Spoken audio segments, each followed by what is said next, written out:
make sure when you're creating the final video, you follow these directions, and I'm going to show you how to do them anyway, but using the edit tool in the assembly, modify all the parts.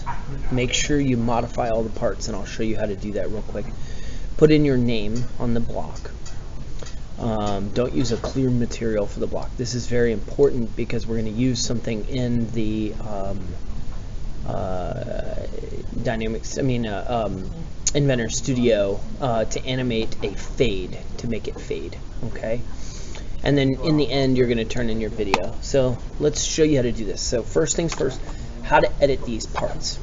What you're going to do, and what I'd like for you to do to practice, is when you double click on this, it isolates that part.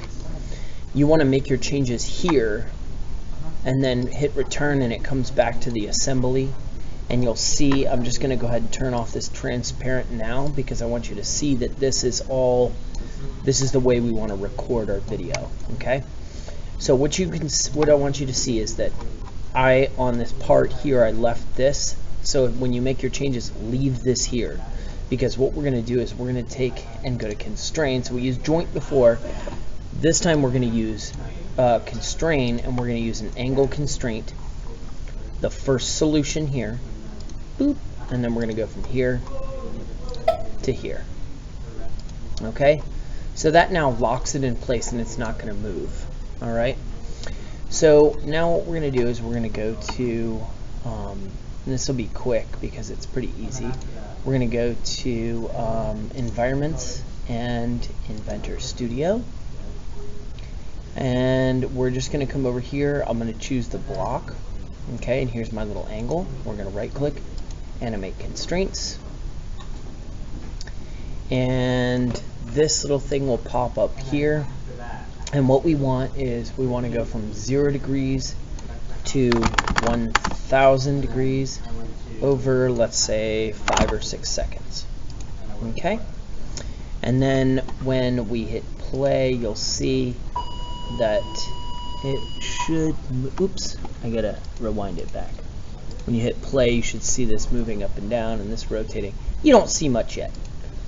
So the next thing I'm going to do is I'm going to right click on the block, and I'm going to go to animate fade.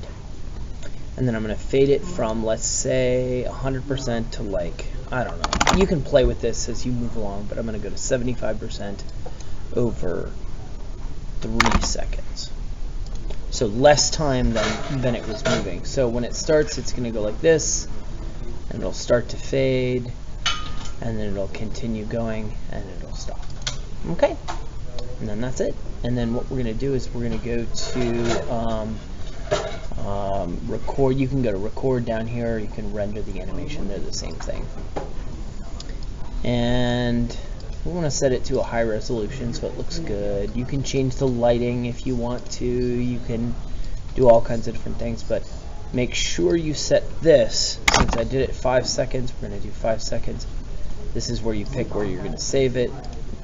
It'll force you to do that anyway, so when you do this, make sure you check preview no render. When you hit render, it'll force you to do this anyway, even if you don't enter it up here. But so I'll save it. For right now, we'll save it to my temp folder. We'll save it over engine practice, and I would prefer if you put your name here as well. Okay, and then you know, all these settings are fine, and then you hit record. If you did it right, it should record really fast.